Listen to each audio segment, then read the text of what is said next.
Net, new little video. On this one I've been thinking about doing it for quite a while and kind of debating if I should or not.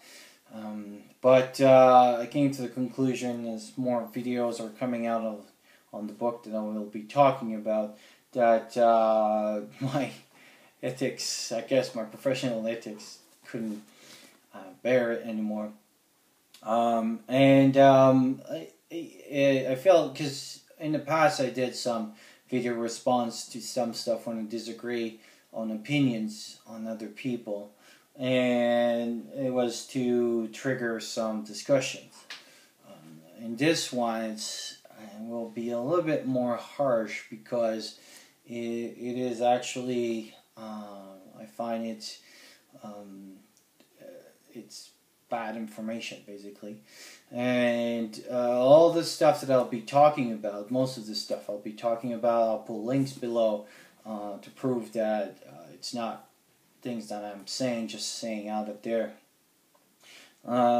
So by subscribing to my channel, you know that I have interest in wilderness medicine, and lately I've been doing that self-reliance medicine interests, and so in the quest of always looking for better knowledge and everything, I bought the book that pretty much now everybody in the community is talking about, and it's the Doom and Bloom, and it says here it's a survival medicine handbook, and even in the first few chapters they talk about how this book is really different than all the other books, because wilderness medicine books always tells you to evacuate the patient, and what if you cannot evacuate the patient? Fair enough. It's a good argument, and it's a good way of making a book. The thing that and I have to admit that I didn't read the whole book, because I think about 3/4 of the way or even half the way I was really disappointed. I won't be talking about any of the herbal treatment because I don't have enough experience in that field to make any statements if it's true or not.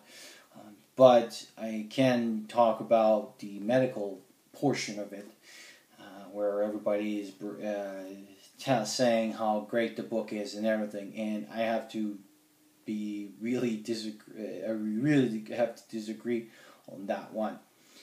The one thing that I find, I like the concept of the book, that it mixes a whole bunch of the herbal and the traditional and non-so-traditional ways of treating things.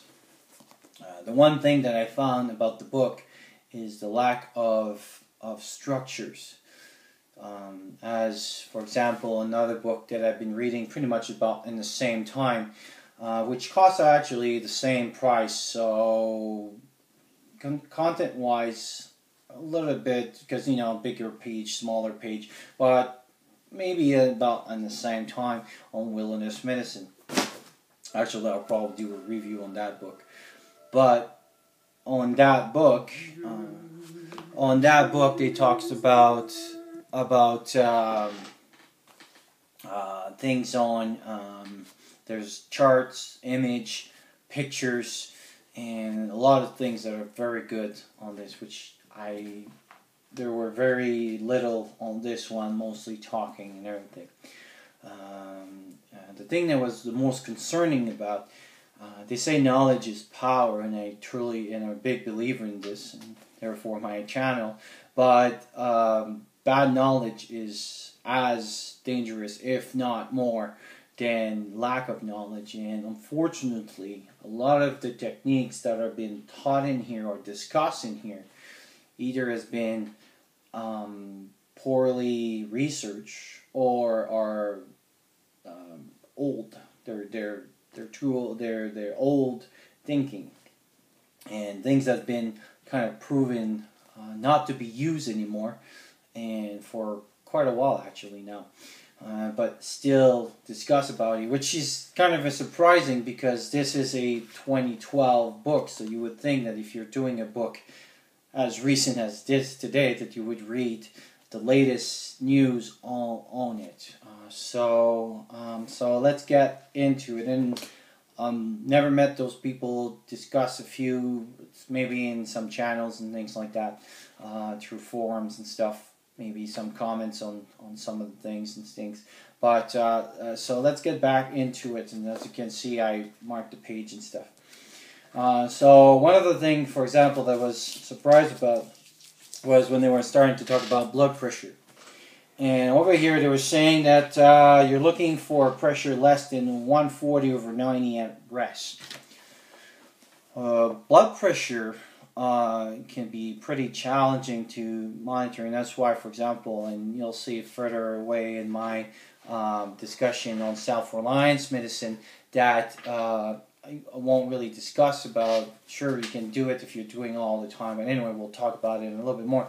But the number 140/90 is very low to consider as hypertension. A true definition of hypertension crisis in the emergency literature is 220/120, or so either the systolic is 220 or the diastolic is about so the second number is about 120. Here we're talking about 140/90. Before I've been sick, and my pressure would have been as high as that, but I was sick with the beginning of pneumonia, and that was my pressure that was high. However, they're talking about 140/90, which is kind of on the low, so I don't know exactly where the number came from, but it's pretty low to consider hypertension. And at this point, symptoms would be more, so the number itself is not very reliable, and or be counting more would be more what the person was doing in the time and things like that. Again, we'll talk about it more and stuff, but just that number, I don't know exactly where it came from, but the literature really, as an hypertensive crisis in the literature, says it's about 220 for a systolic and about 120 for diastolic. Anything be like that. I mean, I have a patient in emergency that will come with a pressure of 190/105 and won't do anything if they're not symptomatic. Why? Because they're probably either nervous or anything like this, or they're feeling unwell and everything, but they don't really have to have any care. And a lot of the care is just to calm them down, and their pressure will come down. So don't know exactly where that 140/90 comes from.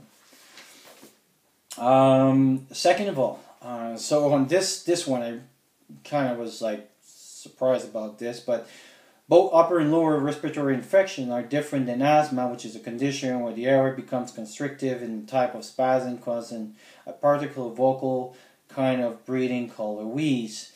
Asthma may occur as an allergic reaction or may be associated with respiratory infections such as childhood croup. The treatment of asthma involves. This is very confusing. Croup, allergic reaction, asthma, all those are three different things. Croup is an upper respiratory infection, mostly in kids that adults can have.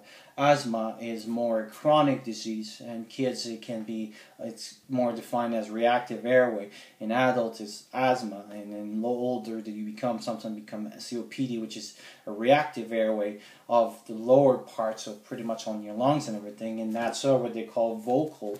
If you hear wheeze, you're pretty much in big trouble. Mostly you hear them in auscultation. And the third one, where they talk about allergic reaction, anaphylactic, is totally different than asthma. Yes, in asthma, you can have a trigger of your asthma because of the pollen on the environment, because it's a reactive airway. So just here, for example, just that description that they're giving is pretty much like confusing for me, that even is a medical professional who knows about that stuff, is that all this thing's been kind of glamour in one little chapter. So kind of a little bit misinformation on that one over here. In the wound care section, again, when I was saying that there's no consistency and stuff, they don't really talk about irrigation on it. They call about washing the wound. Well, irrigation and washing the wound, there's quite a difference, because in irrigation you have to push at a certain pressure square inch to clean the wound, so that the bacterial load or anything, or debris or anything that you have, will be expulsed from your wounds. Washing just by running a little bit of water, yes, can be a little bit better than not doing anything, but it's quite different than irrigation. You have to go all the way up to this chapter on suture to know about irrigation. Well, this book is meant for people that don't have medical background in how to use it. Well, if I have someone that suddenly have a wound and go straight to the book and start reading about how, oh my God, I have someone in a wound, how can I treat it? If you didn't mention anything about irrigation here and how to produce the irrigation, I find that strange. But they talk a lot about antiseptics and putting antiseptic cream and putting this and hemostatic agents and stuff. But at the end, the first step of everything for all those things is irrigation. But yet you always have all the way up to the suture part to understand about irrigation. So I find that it's a little bit confusing again, and poor kind of direction on people that are, again, are not the people that buy those books are supposed to be very medical trained, but you're supposed to bring them to a level where they'll be able to be useful. I find a lot of the chapters that I read are very small and don't contain a lot of the information and not very well described. Another one on wound, they talk about pressure points. Pressure points have been removed from first aid in, I don't know, maybe 5 to 10 years because they do not work. And there'll be an article below that talks about that. Pressure points has been proven that they don't work, so they don't recommend them for pretty much everything. And on the tourniquet as well, when you read tourniquet about major bleed, they talk about putting the tourniquet, remove them from 15 minutes and stuff. This is an old technique, and actually now it's considered to be one of the mistakes. And again, there will be an article below. It's not the proper thing. You have to leave this thing for up to 2 hours before you can reassess your wound. So the bleed has to stop. Taking it off every 15 minutes is actually creating more problem than anything else. The tourniquet can stay up to 2 hours. And so to recommend the 15 minutes, it's from old first aid books, and so should be more current. And again, find the proof on the stuff.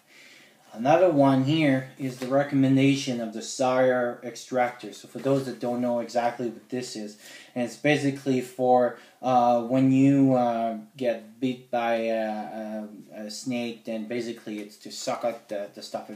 This thing is out. It's been recognized that it's doing more harm than anything, and the advantage that you would have in a certain type of snake that it would be useful is pretty much useless. And again, I'll put an article about something. And the last one that I want to bring in, and actually that was very surprised that it's in there, and kind of dangerous actually of that one, is to recommend metformin for people with insulin dependent diabetic. So for people that mostly are not diabetic, there's two types of diabetes: insulin dependent and non-insulin dependent.